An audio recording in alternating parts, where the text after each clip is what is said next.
Halo teman-teman, selamat datang kembali di channel Cerita Anime. Kali ini kita akan membahas alur cerita dari anime Seirei Genshoki.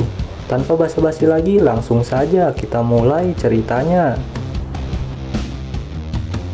Cerita dimulai dengan seorang pemuda berusia 20 tahun bernama Haruto. Ia akan menjadi tokoh utama dalam anime ini.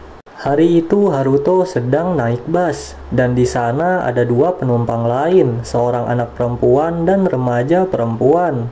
Namun tiba-tiba saja kecelakaan terjadi.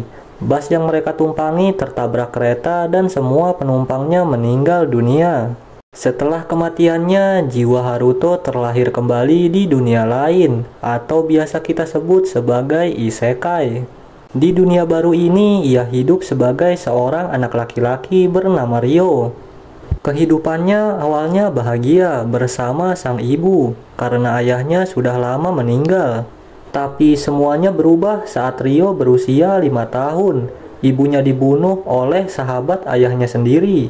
Sejak saat itu, Ryo menjadi yatim piatu dan harus hidup di kawasan kumuh kerajaan Beltrum. Di sana Ryo tinggal bersama anak-anak terlantar lainnya. Mereka hidup dalam kemiskinan dan kesulitan. Hingga suatu hari teman-teman Ryo menerima tawaran pekerjaan untuk menculik seorang anak dari kerajaan yang bernama Putri Flora, anak dari Raja Beltrum. Ryo sendiri tidak ikut dalam aksi penculikan itu. Bahkan ia tidak tahu menahu tentang rencana penculikan itu.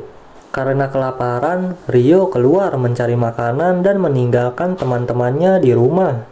Ryo yang tidak memiliki uang, ia pun memetik buah liar yang ada di sekitar rumahnya. Saat sedang makan, ia dihampiri oleh 4 orang berjubah, Vanessa, Celia, Christina, dan Rowana. Mereka berempat adalah utusan kerajaan yang sedang mencari Putri Flora yang sedang hilang. Di sana mereka menanyai Ryo soal keberadaan sang putri. Tetapi karena Ryo memang tidak tahu, mereka berempat pun pergi meninggalkannya. Sebagai ucapan terima kasih, Celia memberi Ryo sekantung uang. Setelah itu Ryo kembali ke rumah. Namun di sana ia terkejut karena mendapati teman-temannya sudah dibunuh oleh seorang asasin. Si asasin itu juga mencoba untuk membunuh Ryo, tetapi pisaunya meleset dan hanya mengenai kantung uang miliknya. Saat asasin menyerang lagi, waktu seolah berhenti dan muncul sosok perempuan. Ia adalah roh pendamping Ryo. Roh ini mengajari Ryo cara menggunakan energi sihir dan memberikan petunjuk bagaimana caranya bertarung. Berkat bantuan itu, Ryo berhasil mengalahkan asasin tersebut. Saat memeriksa rumah, Ryo menemukan karung berisi Putri Flora yang ternyata memang diculik oleh teman-temannya. Di sana Flora meminta tolong untuk dibawa kembali ke istana. Ryo pun menggendongnya dan menemui keempat utusan kerajaan yang ia temui sebelumnya.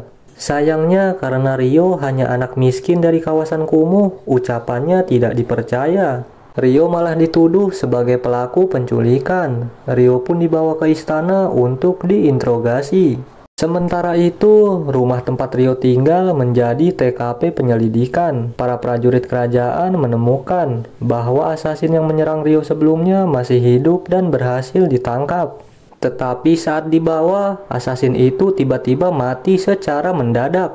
Dan ternyata asasin itu adalah bawahan dari Reis Fulve, seorang tokoh manipulatif yang tak segan menghabisi rekan sendiri demi keberhasilan rencananya. Reis adalah anggota organisasi rahasia yang punya ambisi jahat terhadap kerajaan dan dunia. Ia juga salah satu dalang utama di balik penculikan Putri Flora. Lalu Shin berpindah ke tempat Ryo. Di istana, Ryo disiksa dan diinterogasi karena tuduhan palsu. Namun semuanya berubah dan menjadi jelas saat Putri Flora bersaksi bahwa Ryo lah yang telah menyelamatkannya. Pada akhirnya, semua tuduhan terhadap Ryo dihapuskan. Sebagai bentuk terima kasih, Raja Beltrum memberikan Ryo hadiah berupa beasiswa penuh untuk bersekolah di Akademi Kerajaan. Di sanalah tempat di mana takdir Ryo mulai perlahan berubah. Setelah diterima di sekolah kerajaan, kehidupan Rio pun mulai berubah. Kini ia tinggal di asrama dan menjalani kehidupannya sebagai murid yang baik. Tapi walaupun mendapat beasiswa, banyak siswa lain yang memandang rendah Rio karena statusnya sebagai rakyat biasa yang berasal dari kawasan kumuh. Hanya satu orang yang mau berbaik hati kepada Rio, yaitu Celia, seorang guru muda yang sangat cerdas. Celia bahkan memberikan pembelajaran privat untuk Rio secara pribadi, mengajarinya membaca dan berhitung. Karena sering bersama, Rio dan Celia pun menjadi sangat dekat. Hingga waktu pun berlalu, dan ujian akhir telah tiba. Berkat kerja keras dan semangat belajarnya, Rio berhasil meraih peringkat tertinggi di akademi, menyamai prestasi Christina, murid terpintar di akademi. Tetapi karena prestasinya ini, Rio justru semakin dibenci oleh beberapa orang yang merasa iri. Tak hanya unggul dalam akademi, Rio juga terpilih sebagai salah satu siswa terbaik dalam bertarung dan mewakili akademi dalam turnamen kerajaan. Singkat cerita, turnamen pun dimulai, dan Rio berhasil keluar sebagai pemenangnya. Orang-orang yang dulu merendahkannya kini mulai mengakui kemampuannya, meski ia berasal dari kalangan biasa. Singkat cerita, di tahun ke-6, Rio dan para murid mulai menjalani pelatihan lapangan. Sebuah pelatihan untuk membiasakan mereka menghadapi pertarungan nyata.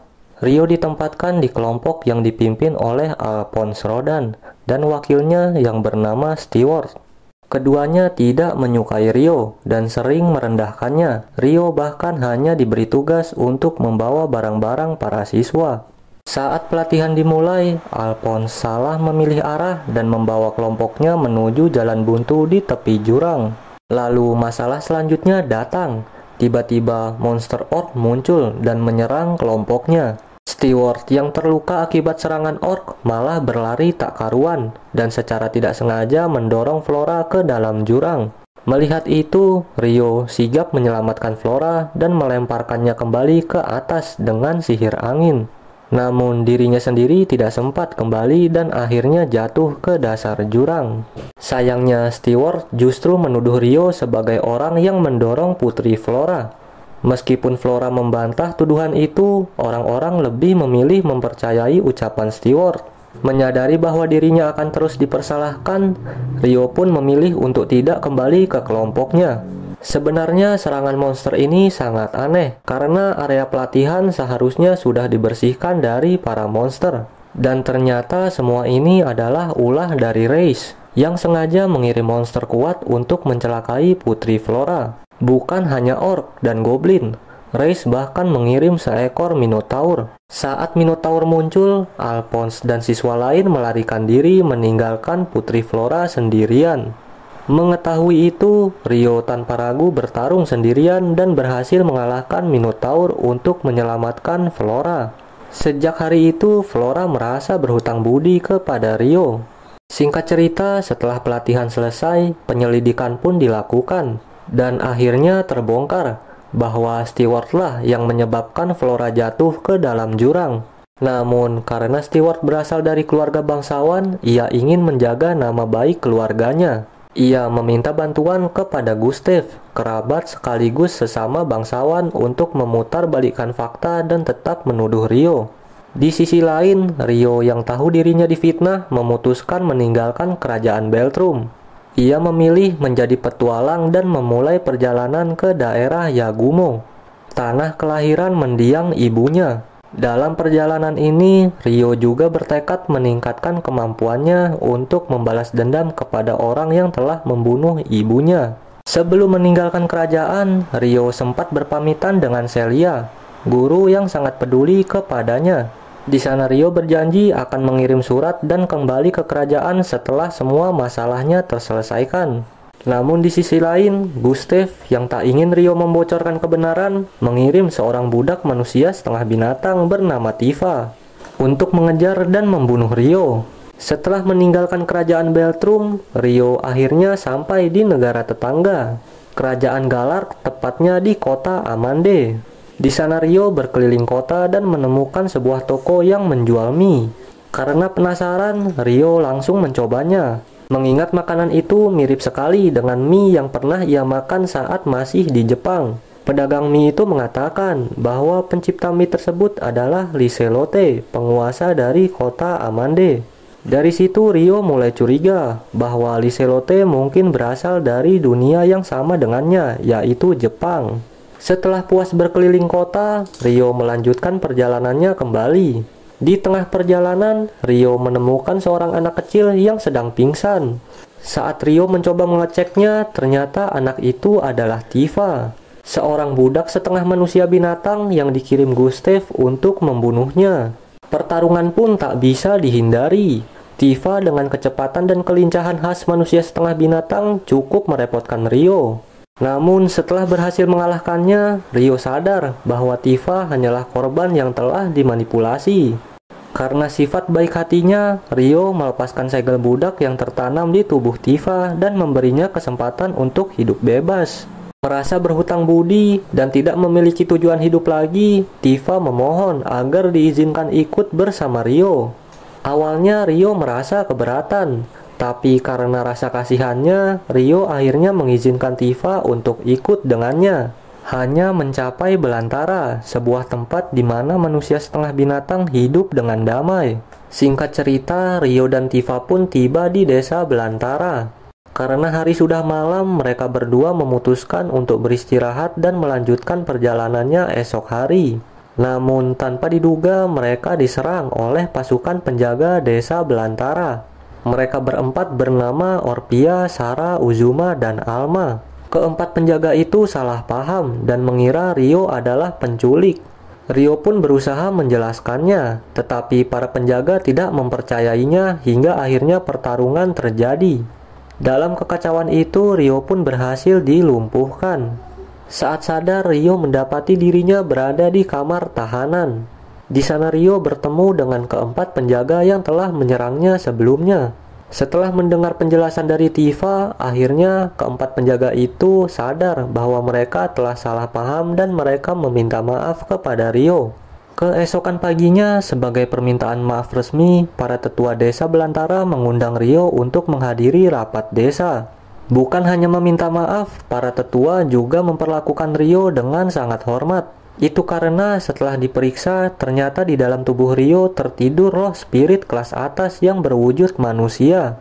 Para penduduk desa Belantara yang mendewakan spirit menganggap Rio sebagai orang suci. Para tetua desa menyarankan Rio untuk tinggal sementara di desa Belantara, sambil memperdalam pengetahuannya tentang ilmu spirit yang banyak dikuasai oleh penduduk di sana. Singkat cerita, sudah 1 tahun Rio tinggal di desa Belantara. Selama di sana, dia banyak belajar hal baru dan mengembangkan kemampuannya. Setelah merasa cukup, Rio pun memutuskan untuk melanjutkan perjalanan utamanya ke wilayah Yagumo. Namun keputusan itu membuat Tifa menjadi sedih. Tifa kecewa karena Rio akan pergi meninggalkannya. Untuk menenangkan diri, Tifa pergi menyendiri meninggalkan Rio. Tapi di saat itulah bencana datang. Tiba-tiba saja kawanan Wyvern menyerang desa Belantara. Ternyata serangan itu disebabkan karena Wyvern mengira desa menyembunyikan seorang yang telah mencuri telur mereka. Itu semua terjadi karena disebabkan oleh satu orang pencuri telur yang melarikan diri ke arah desa, sehingga membuat para Wyvern salah paham dan menyerang penduduk tak bersalah. Saat serangan terjadi, Tifa yang sedang sendiri hampir diserang oleh Wyvern. Tapi beruntung Alma datang tepat waktu dan melindunginya. Sementara itu, Rio yang mendengar desa sedang diserang langsung turun tangan dan berhasil mengalahkan para Wyvern itu. Singkat cerita, keesokan harinya, Rio kembali berpamitan pada Tifa. Kali ini meski berat, Tifa akhirnya bisa menerima kepergian Rio. Para tetua desa pun mengadakan upacara perpisahan untuk Rio sebagai bentuk rasa terima kasih mereka. Sebagai penghargaan atas jasanya menyelamatkan desa, Rio diberikan 2 hadiah istimewa. Sebuah pedang dari Mithril dan armor yang terbuat dari kulit Wyvern yang telah Rio kalahkan sebelumnya. Kedua barang itu adalah artefak berharga milik desa, dan kini diberikan khusus untuk Rio sebagai kenang-kenangan. Dengan membawa hadiah tersebut, Rio pun melanjutkan perjalanannya menuju desa Yagumo. Dan alur cerita anime seri Gensoki part pertama selesai sampai di sini. Terima kasih buat kalian yang sudah menonton sampai selesai. Semoga kalian selalu diberikan kesehatan dan kelancaran rezeki. Terima kasih, sampai jumpa di video selanjutnya.